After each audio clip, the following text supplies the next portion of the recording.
제목이 앞에 화면에 있습니다. 우리 함께 읽고 말씀 나누겠습니다. 시작. 배려와 회복 그리고 기도라는 제목으로 함께 말씀 나누겠습니다. 오늘도 옆에 있는 분들과 함께 인사 나누겠습니다. 두 분 이상, 세 분 이상 함께 인사 나누겠습니다. 당신은 하나님의 기쁨입니다 라고 인사 나눕니다. 당신은 하나님의 기쁨입니다. 당신은 하나님의 기쁨입니다. 당신은 하나님의 기쁨입니다. 아멘. 오늘도 하나님께서 우리 예배를 기뻐하시는 줄 믿습니다. 우리의 행위 때문이 아니라 우리의 존재 자체를 기뻐하십니다.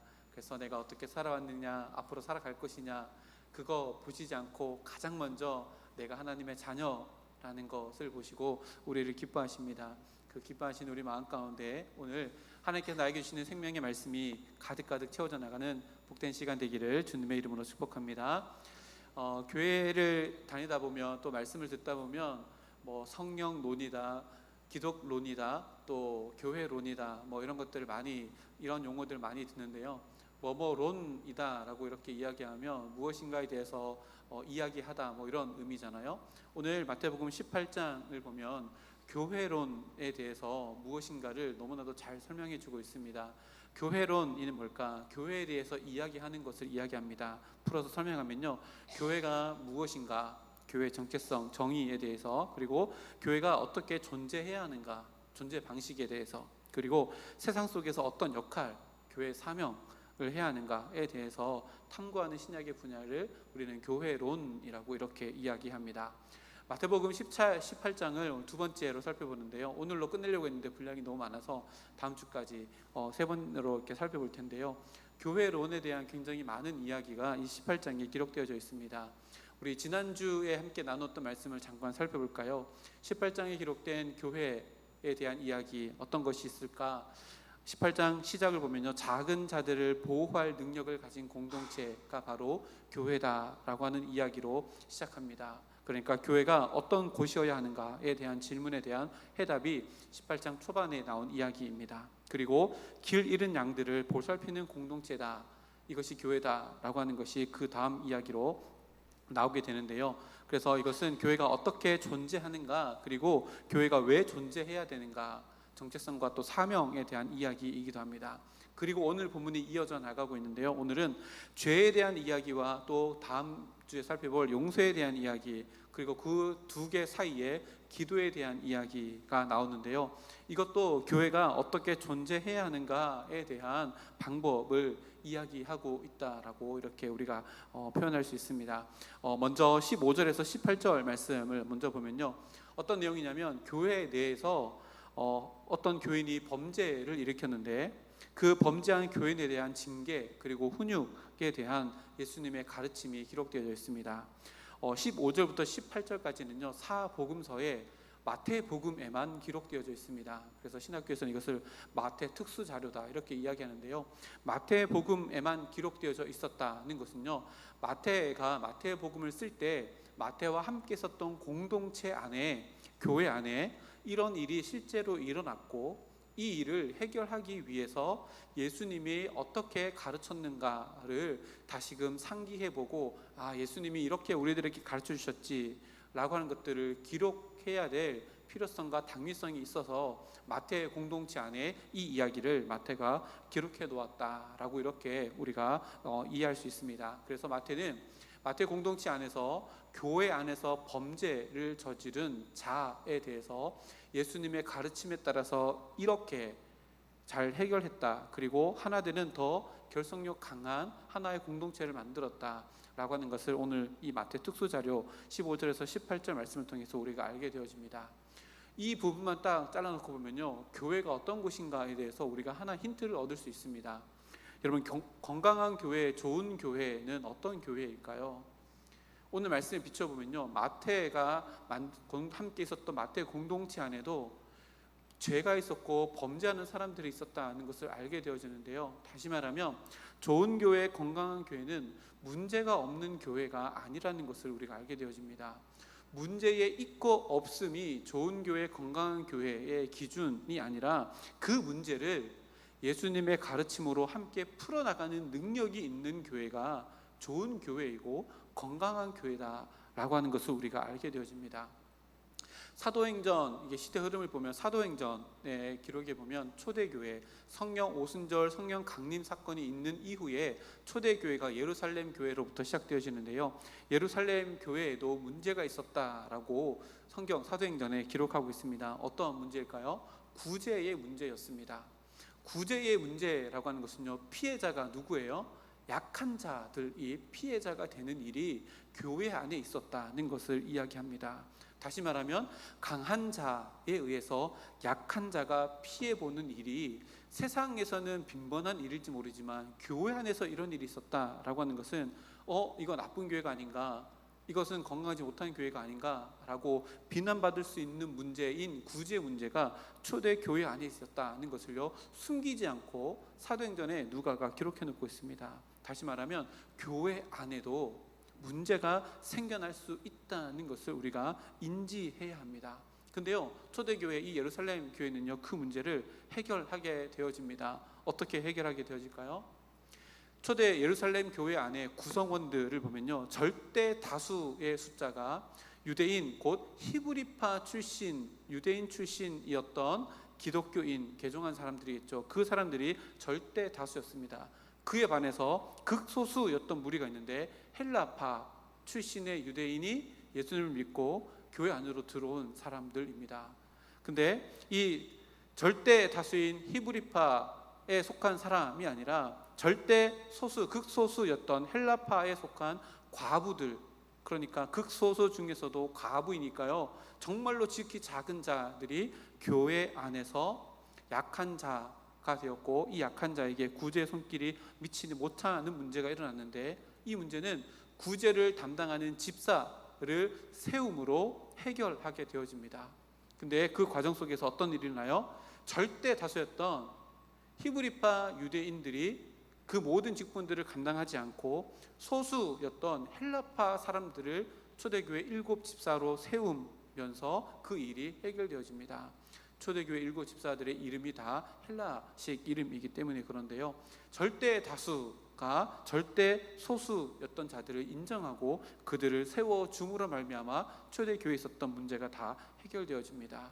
성경이 사도행전도 그렇고요, 오늘 우리가 함께 읽었던 이 말씀도 그렇고요, 건강한 교회는 문제가 있고 없고의 문제, 이 기준이 잣대가 아니라 그 문제를 어떻게 풀어가느냐에 따라서 이 교회가 건강한 교회가 될 수도 있고 건강하지 못한 교회가 될 수도 있고 좋은 교회가 될 수도 있고 좋지 못한 교회가 될 수도 있다는 것을 오늘 본문 말씀을 통해서 우리가 알게 되어집니다. 그래서 마태는요, 자기 마태 공동체 안에 있었던 이 문제를 예수님이 살아생전에 어떻게 가르쳤지 라고 하는 것을 다시금 되새기며 기록하며 이 문제를 해결하게 되어지는데요, 오늘 15절 말씀에 예수님은 이 범죄한 교인 성도에 대해서 징계를 이렇게 가르칩니다. 내 형제가 죄를 범하거든 이라는 전제로 시작하는데요, 이 전제가 굉장히 중요합니다. 예수님은 교회 안에 일어나는 문제를 해결할 때 이 두 가지 전제, 첫 번째는 내 형제가, 그리고 죄를 범하였다 라고 이 두 전제를 가지고 이야기하는데요, 첫 번째 전제는요, 예수님께서 교회 내 범죄한 성도를 무엇이라고 부르냐면 죄인이라고 부른 것이 아니라 형제라고 부릅니다. 이것이 진짜 중요합니다. 교회 내에서 신앙생활하며 마주치는 모든 이들은요, 우리의 형제입니다. 다시 말하면 주님의 머리 대신 주님으로 우리가 한 몸 이루고 유기체가 되어서 한 형제가 되었다는 것을 의미합니다. 예수님은 교회 안에서 출교 당할 만큼의 범죄를 저지른 이 성도도 형제라고 부르라 라고 이렇게 말씀하고 계시는 겁니다. 사도 바울도요, 에베소서 2장 19절 말씀에 이렇게 기록합니다. 그러므로 이제부터 너희는 외인도 아니요 나그네도 아니요 오직 성도들과 동일한 시민이요 하나님의 권속이라. 여기서 말하는 권속이라는 단어가 헬라어로 가족의 일원이라는 의미입니다. 식구라는 의미입니다. 다시 말하면 우리 모든 성도 한 사람 한 사람은요, 하나님의 큰 바운더리 안에서의 한 가족이어서 한 형제요 한 자매라는 것을 잊지 말아야 한다. 비록 그것이 한 영혼이 죄를 범하였다 할지라도 죄인이 아니라 너희의 형제라는 것을 늘 기억해야 된다라고 하는 것을 전제하고 있다는 것을 이야기합니다. 그래서요, 가장 행복하고 가장 건강하고 가장 좋은 교회는요, 모두가 다 형제 자매로 마음에 품고 그 관계 안에서 한 공동체를 이루어 나가는 것, 이것이 가장 건강한 교회라는 것을 예수님께서 가르쳐 줍니다. 그런 의미에서요, 우리 옆에 있는 분들에게 이렇게 얘기해 볼까요? 우리는 한 가족입니다 라고 인사해 보겠습니다. 우리는 한 가족입니다. 네, 이것을 잊어버리지 않는 것이요, 건강한 교회, 좋은 교회의 기초입니다. 그리고 예수님은요, 두 번째로 전제하시는 것인데요, 죄를 범하였거든 이라고 이렇게 이야기합니다. 다시 말하면 교회 안에서도요, 성도는 거룩한 무리들인데요, 그리고 하나님의 몸된 성전을 가지고 있는 우리 모두가 다 교회이지만, 이 교회도 죄가 생겨날 수 있고 죄를 범할 수 있는 가능성이 있다는 것을 우리가 인정해야 한다. 이것을 예수님이 전제하고 있다는 것을 우리가 알아야 합니다. 그 중독센터에 가면요, 가장 먼저 하는 게 있다고 합니다. 그게 뭘까요? 중독돼서 와가지고 치료를 받으러 가는 사람들이 다 몰려오는데요, 그룹으로 소그룹으로 모여서 나눔을 하는데 자기가 살아온 이야기를 다 하고, 그러고 나서 그 중독 치료하는 사람이 가장 먼저 하는 게 뭐냐면, 내가 중독되었다는 것을 인정하는 것을 가장 먼저 한다고 합니다. 내가 중독되었다는 것을 인정하지 아니하면 그 다음 치료는 되지 않는다고 해요. 내가 중독됐다는 것을 인정한다는 것은 뭐예요? 내 스스로 이것을 해결할 수 없다는 것을 인정하는 건데, 예수님께서는 너희 형제가 죄를 범하였다, 다시 말하면 교회 안에서도 어느 누구라도 죄를 범할 수 있다는 것을 너희들이 인정하고 출발해야 한다라고 이렇게 이야기하고 있는 것입니다. 그래서요, 우리는 죄를 범할 수 있다는 것을 인정함과 동시에 그 죄가 죄로 보여져야 한다, 이런 공동체가 바로 교회 공동체다라고 하는 것을 우리가 잊지 말아야 된다는 것을 이 전제를 통해서 우리들에게 이야기합니다. 그런 의미에서요, 보세요, 범죄한 죄인에 대한 징계를 생각해야 되는데, 만일 교회 내에서 범죄한 사실이 드러나서 징계를 해야 된다면 예수님께서 그 다음에 하시려고 하는 것이 뭐냐면, 목적이 뭐냐? 벌 주기 위함이냐? 가 아니라 회복을 위함이다라는 것을 이 전제를 두고 그 뒤에 계속해서 이야기합니다. 다시 말하면 예수님은 너희가 형제지 않느냐, 누구나 다 죄를 범할 수 있지 않느냐, 그래서 이 형제를 잘라내기 위해서 징계하는 것이 아니라 다시금 형제로 품기 위해서 너희들은 이렇게 징계해야 된다라고 하는 것을 이 두 가지 전제 안에 다 담아놓고 있습니다. 그래서요, 회복은 뭐예요? 다시금 죄인이 아니라 형제로서의 관계를 회복하는 거고요, 그 죄를 다 깨끗하게 씻고 하나님 안에서 다시금 거룩한 백성, 성도라고 부름받은 하나님과의 관계도 회복하기 위함입니다. 그래서요, 교회 안에서의 징계의 목적은요, 회복을 위함인데, 하나님과의 회복, 또 옆에 있는 지체들과의 관계 회복이다라는 것을 의미합니다. 그래서 잘라내기가 아닙니다. 오히려 더 가까이 끌어들이기 위해서, 봉합하기 위해서, 안아치기 위한 징계다라는 것을 이야기합니다. 교회론 중에요, 가장 중요한 구절이 에베소서 2장에 나오는데요, 제가 읽어드릴게요. 20절부터 22절입니다. 너희는 사도들과 선지자들의 터 위에 세우심을 입은 자라. 그리스도 예수께서 친히 모퉁이 돌이 되셨으니 그의 안에서 건물마다 서로 연결하여 주 안에서 성전이 되어가고, 너희도 성령 안에서 하나님이 거하실 초소가 되기 위하여 그리스도 예수 안에서 함께 지어져 가느니라. 아멘. 교회론을 배울 때요, 가장 중요한 구절 중에 하나가 바로 이것입니다. 보세요, 예수님께서요 친히 모퉁이들을 되어주셔서 기초가 되었습니다. 근데 그 위에 건물마다 서로 연결되어집니다. 이 건물들은요, 높이도 다르고 모양도 다르고 색깔도 다 다르도 괜찮습니다. 왜요? 예수 그리스도라는 든든한 기초가 공통 분마가 되어서 그 위에 세워지는데요, 그래서 건물마다 서로 연결되어지는데요, 근데 연결되어져서 만들려고 하는 게 뭐냐면 연립주택이 아닙니다. 뭐예요? 하나님이 거하실 초소 성전이 되기 위하여서, 그 뒤에 보니까요, 예수 그리스도 안에서 함께 지어져 가느니라. 다 지어진 상태가 아니라 지어져 가는 과정 가운데 있다라고 이야기합니다. 이 과정 가운데요, 공사 중이잖아요. 공사 중에는 먼지도 날 수 있고 소음도 날 수 있습니다. 진동도 생겨날 수 있습니다. 이게 뭘 의미해요? 오늘 예수님께서 말씀하신 것처럼 내 형제가 범죄하거든, 다시 말하면 공사 중일 수 있으니 이 공사가 끝난 이후에는 서로 더 잘 연결되어지고 더 아름다운 성전으로 만들어져 나가는 과정, 덕으로 이 징계를 삼아야 한다라고 이렇게 이야기하고 계시는 겁니다. 그래서요, 그 단계 예수님께서 이 교회의 거룩함을 지켜나가고 서로 연결되어서 더 아름다운 성전에 되어 나가는 그 과정 가운데 반드시 필요한 필수적인 징계는 이렇게 만들어져 나가야 된다. 세 단계를 가르쳐 주는데요. 첫 번째가 15절 말씀에 직접적으로 대면하는 건데 1대1로 만나는 것을 이야기합니다.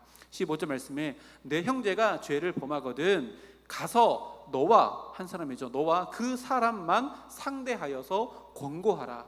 만일 들으면 내가 내 형제를 얻은 것이요. 이 1대1로 만나가지고 제일 먼저는 1대1로 만나가지고 그 죄를 이야기하고 야, 너 이렇게 했는데 회개해야 되지 않을까? 다시 돌아오는 게 좋을 것 같아 라고 이야기해줘서 1대1 만남을 통해서 그 영혼이 회복되어서 아까 에베소서 2장 말씀처럼 함께 지어져가는 성전 되어서 더 끈끈하게 공동체 안으로 들어올 수 있도록 해라. 이것이 첫 번째 예수님의 방법입니다. 근데 여기서 그치어서 여기서 해결되면 좋은데 해결되지 않으면 두 번째 방법이 있는데 16절 말씀에 두세 사람의 증인을 따로 데리고 가서 충고하는 방법입니다. 16절 말씀에 만일 듣지 않거든 한두 사람을 데리고 가서 두세 증인의 입으로 말마다 확증하게 하라. 첫 번째요, 1대1로 만났어요. 근데 안 돼요. 근데 두세 사람 증인을 데리고 와가지고 이제 충고하게 되어집니다. 여기서 말하는 두세 사람은요, 증인의 성격을 띠고 있기 때문에 그 교회 공동체 안에 지도자급 되어지는 사람들일 겁니다. 유대인들에게 이 공동체를 대표하는 두 사람과의 대화는요, 굉장히 신중하고 중요한 대화입니다. 지금까지는 1대1이었잖아요. 1대1은 개인적인 사적인 모습일 수 있지만 이제는요, 증인이 되어지는 공동체의 지도자급이 되는 두세 사람이 와가지고 함께 이야기한다는 것은요, 이제 공적인 재판의 자리에 올라갈 수 있는 이야기가 서로 왔다 갔다 하는 것을 이야기합니다. 그래서요, 범죄한 성도가 1대1로 이야기했는데 해결되지 않아서 만약에 교회에서 두세 사람이 와서 이야기하면 이 범죄한 사람 입장에서 이 두세 사람은요, 증인의 입에서 나오는 죄에 대한 확증을 위한 말을 다 기록을 합니다. 그리고 이 죄가 얼마나 심각한지에 대한 죄의 심각성도 다 기록하는 사람들이 바로 이 함께 온 두세 사람의 증인입니다. 그러니까 이 범죄한 자에게는요, 이 순간이 어떤 순간일까요? 첫 번째보다는 더 무게감이 있는 자리인데요, 두 번째 기회가 주어지는 자리입니다. 어떤 기회요? 다시 회개하고 돌이켜서 공동체 안으로 더 들어오고 하나님과의 회복도 또 공동체와의 회복도 회복될 수 있는 두 번째 기회를 주는 겁니다. 여기서도 회복되어지면 다행인데 세 번째 회복되지 않으면 교회 공동체에 호소하는 일이 있는데요, 17절 상반절 말씀입니다. 만일 그들의 말도 듣지 않거든, 그러니까 1대1로 만나도 안 되고 재판을 하기 위해서 너 어떤 죄를 지었는지 그 죄의 심각성이 어떤지 이제 증인들이 다 기록을 할 거야 라고 해서 사전 조사까지 다 끝냈는데도 안 되면 교회에게 말을 하라 라고 그렇게 기록합니다. 그래서 교회에 말하고 라고 하는 것이 너무 이렇게 짧게 기록되어 있어서 우리가 한국말로 읽으면 어떤 말인지 의미가 잘 안 되는데요, 이 말이 어떤 거냐면요, 우리의 상식을 조금 넘어섭니다. 어떤 이야기냐면 교회 공동체 전체에게 말하게 되어지는 겁니다. 다시 말하면 1대1로 만났던 이야기, 그리고 1대 2, 3 증인들을 세워서 이야기해서 법적으로 이야기하고 판결할 수 있는 이야기를 다 가지고 와가지고 이제 교회 공동체 안에서 다 이야기하게 되어집니다. 실제로 공동체 안에서 재판이 일어나는 것을 이야기하는데요. 자, 재판을 합니다. 그래서요, 이 사람이 어떤 죄를 지었는지 이 증인들이 공개적으로 이야기를 합니다. 그리고 이 죄의 심각성이 어떠한지도 이야기하고 처벌의 정도까지도 다 이야기합니다. 근데 이렇게 이야기하고 나서 교회가 말한다, 교회에 말하고, 이게 어떤 의미냐면요, 온 성도들이 다 보는 앞에서 이 사람의 죄를 다 이야기하고 나서 온 교회 성도들이 이 사람에게 호소한다는 것이 교회에 말한다는 의미입니다. 다시 말하면, 야, 이제 마지막 기회야. 너 우리 공개적으로 다 이렇게 했는데 이것이 너에게 주는 세 번째 기회야. 공개적으로 너는 너의 죄를 깨끗하게 씻을 수 있고 하나님과의 관계뿐만 아니라 공개적으로 너는 이 모든 성도들과 함께 회복할 수 있는 기회가 지금 이 자리야 라고 온 성도들이 그 사람에게 호소하는 것이 교회의 말하다라고 하는 의미입니다. 반대지요. 죄인이 교회에서 도와주세요가 아니라요, 반대입니다. 교회 공동체가 이 사람의 회복을 위해서 야, 너 이런 죄를 지었지만 괜찮아 하고 하나님께서 용서해 주실 거야, 회개에 돌아왔으면 좋겠어 라고 호소하는 것을 의미합니다. 그래서 예수님께서 이 세 가지를 이야기하는 거 잘라내기 위함이 아니라요, 계속해서 기회를 주기 위함이라는 것을 우리가 알게 되어집니다. 그래서요, 예수님이 이 세 가지 단계에 예수님의 징계하시는 방법을 보면요, 이 두 가지 단어가 떠오릅니다. 하나는요, 배려이고요, 하나는 회복입니다. 예수님께서는 이 범죄한 형제에 대해서 계속해서 배려하고요, 또 반대로 교회도 배려합니다. 왜 그럴까요? 마지막 단계를 보세요. 범죄한 사람을 한 사람을 세우고 증인들이 와가지고 이 사람의 죄에 대해서 심각성에 대해서 다 얘기합니다. 근데요, 그것을 듣는 모든 성도들에게도 또 다른 의미가 되어지는데요, 어떤 기회가 되어지냐면 모든 성도들에게는 죄를 지으면 안 되는구나 라고 하는 경고의 메시지도 주어지게 됩니다. 그래서요, 죄를 범한 자에게도 하나님 예수님은 배려하시고요, 온 교회에도 배려해서 모두가 다 회복될 수 있는 기회로 삼으라 라고 하는 것이요, 예수님께서 말씀하시는 교회 안에서의 7위 징계의 의미입니다. 여기까지는요, 예수님이 이렇게 하시는구나 마음이 쏙 듭니다. 그쵸? 그 죄를 지어도 감추기보다 드러난다면 기꺼이 내 죄를 다 용서하고 이렇게 할 수 있을 것 같습니다. 근데 17절 하반절을 한번 볼까요? 17절 하반절에 보니까요, 이렇게 기록합니다. 한번 읽어볼까요? 시작. 교회의 말도 듣지 않거든 이방인과 세리와 같이 여기라. 17절 상반절까지는 예수님이 정말 배려도 해주시고 회복해 주시고 사랑, 그리고 계속해서 기회를 주시는구나 라고 하는데요, 17절 하반절 보니까 그렇게 해서 교회의 말을 했는데도 불구하고 듣지 않거든 이방인과 세리와 같이 여기라 라고 이야기합니다. 먼저 살펴볼 것은요, 마태 공동체에게 이렇게 마태가 기록했다는 것은요, 마태 공동체, 마태복음을 최초로 읽었던 사람들은요, 이방인이 아니고 세리가 아니었다라는 것을 우리가 알게 됩니다.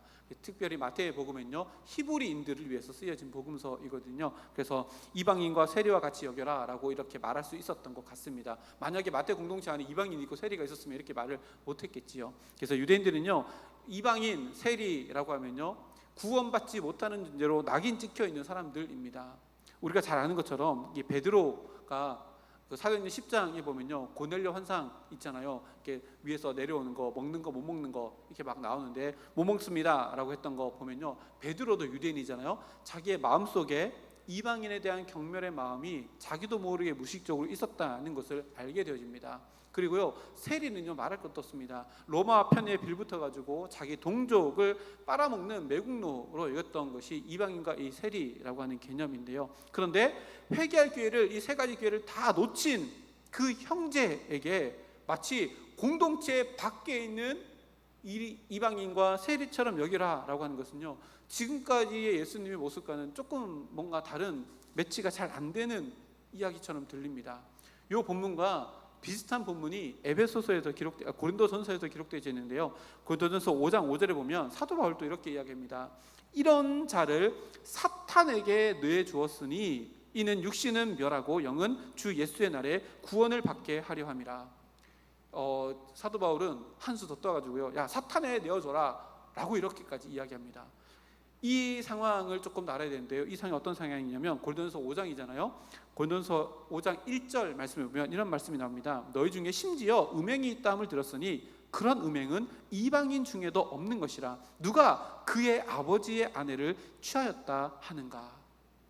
고린도 교회 안에 어떤 일이 있었냐면 아버지의 어머니를 취하는 아들이 생겨납니다. 근데 그것은 이방인도 하지 않는 음행인데 이런 수치스러운 일이 어떻게 교회에 일어날 수 있냐 라고 하는 배경이 있습니다. 근데요, 이 배경보다 더 무서운 죄가 고린도 교회 안에 있었는데 2절입니다.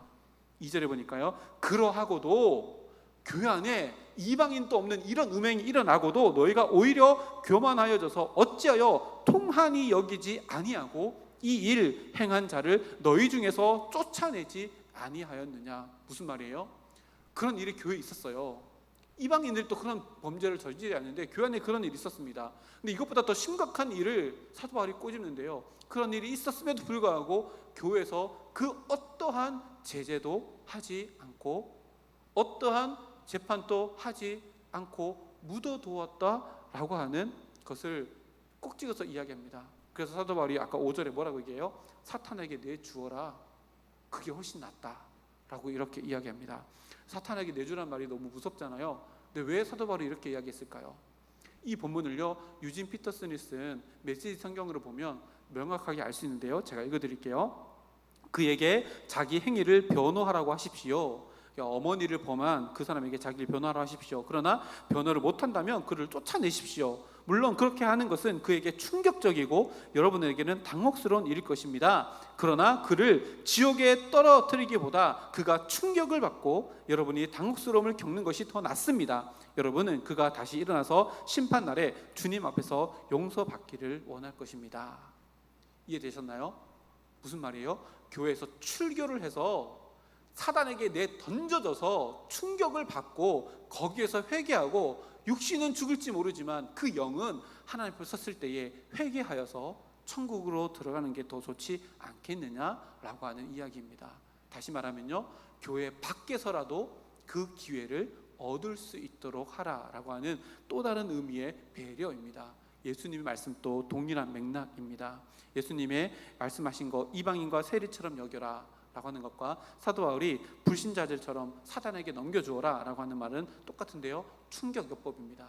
야, 네가 교회 안에 있으니까, 이런 배려 속에 있으니까 네가 무엇을 잘못하는지 잘 모르는 것 같은데 교회 밖에 나가봐, 세상 사람들에게 나가봐 라고 하고 세상 사람들 속에서 내가 어떠한 범죄를 지었는지 마지막 기회를 세상 속에서 얻을 수 있도록 하기 위한 또 다른 의미의 배려라는 것을 우리가 알게 되어집니다. 이렇게 예수님은요, 철저히 교회에 대해서 징계하게 되어지는 이 말씀을 주시면서도 배려와 회복이라는 큰 틀 안에서 교회를 더 단단하게 만들고 더 거룩하게 만들려고 하시는 하나님의 의도가 기록되어져 있다는 것을 오늘 말씀을 통해서 깨닫게 되어집니다. 그리고요, 이 말씀이 있은 이후에 그 19절 20절 말씀이 그 뒤에 이어서 나오는데요, 이렇게 기록됩니다.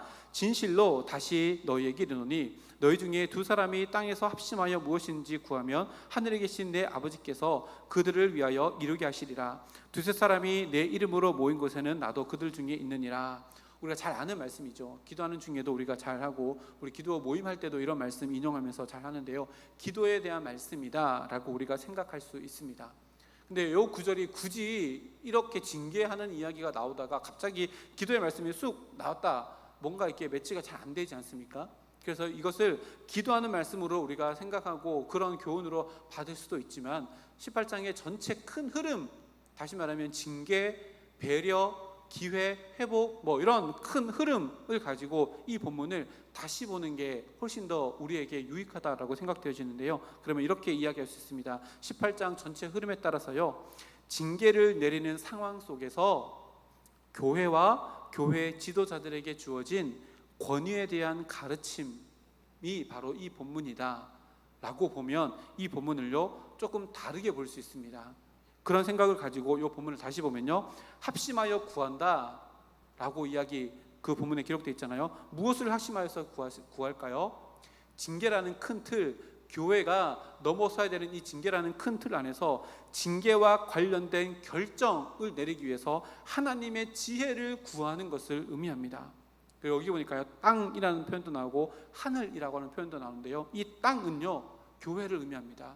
다시 말하면 아직 완성되지 않아서 이런 문제도 있고 저런 문제도 있는 교회를 의미하고요, 하늘은 뭘까요? 모든 문제에 실마리가 있는, 모든 것에 주권자가 계시는 하나님이 계시는 곳이 하늘인데요, 그 땅과 하늘을 이렇게 언급하면서 땅과 하늘을 잇는 엄청나게 중요한 권위가 너에게 있는데 그것이 바로 기도이고, 이 기도를 통해서 우리 공동체 안에서 범죄한 형제를 징계하는 지혜를 구하여야 한다.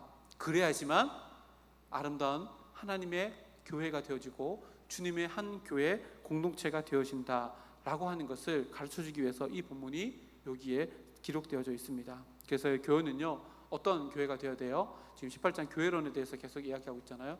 교회는 어떤 교회입니까? 힘들고 어려운 일이 있을 때마다 가장 먼저 무엇을 해야 될까요? 기도해야 됩니다. 그냥 기도가 아닙니다. 어떤 기도일까요? 개인 기도가 아닙니다. 합심 기도입니다. 그래서요, 합심 기도가 너무너무 중요합니다. 교회에 무슨 일이 있다, 기도 제목이 있다, 하나님의 영광을 위해서 이뤄나가야 될 무엇인가가 있다, 가장 먼저 해야 될 것은요, 합심하여서 기도하는 겁니다. 그 기도하는 가운데, 합심하여서 기도하는 가운데 하나님께서 우리에게 주시는 지혜가 있고요, 그 지혜로 말미암아 이 교회 공동체를 더 아름다운 교회 공동체로 세워 나갈 수 있는 힘이 되어지고 능력이 되어진다는 것을 오늘 이 말씀을 통해서 우리들에게 이야기합니다. 이렇게 이 말씀을 주신 예수님을 곰곰이 생각해보고 예수님의 공생을 생각해보면요, 너무나도 신비롭고 재밌습니다. 예수님은 늘 아침마다 한적한 곳에 일어나서 개인 기도하시는 것이 예수님의 기도의 습관이셨습니다. 근데 우리가 잘 알듯이요, 변화산에 올라갈 때도 그랬고 겟세마네 동산에서 십자가 지시기 전에도 기도할 때요, 혼자 기도하시지 않고 합심하여서 베드로, 야고보, 요한 3명을 데리고 가서 합심하여서 기도하였습니다. 예수님 혼자 하셔도 괜찮잖아요. 근데 왜 그렇게 데려가셨어요? 합심 기도의 본을 이미 보여주신 것입니다. 교회는요, 이렇게 건강한 교회는요, 문제가 없는 교회가 아니라 문제를 합심하여서 기도함으로 말미암아 하늘의 지혜로 풀어가는 교회가 건강한 교회이고, 그 과정 속에서 교회는 더 하나 되어지고 사랑의 끈으로 하나님의 능력으로 더 똘똘 뭉칠 수 있는 더 강력한 교회가 되어진다는 것을 오늘 말씀을 통해서 우리들에게 이야기합니다. 지금 여름 행사도 있고 휴가 기간도 있고 8월 한 달 동안 금요 집회를 우리가 멈추고 있잖아요. 쉬고 있는데요.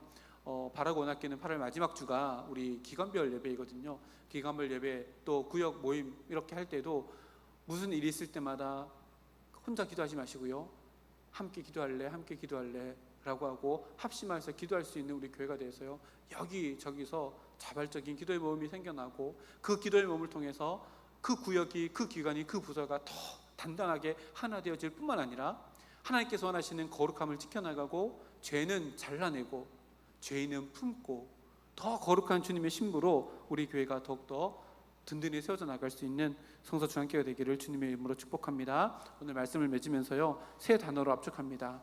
배려, 회복, 그리고 기도입니다.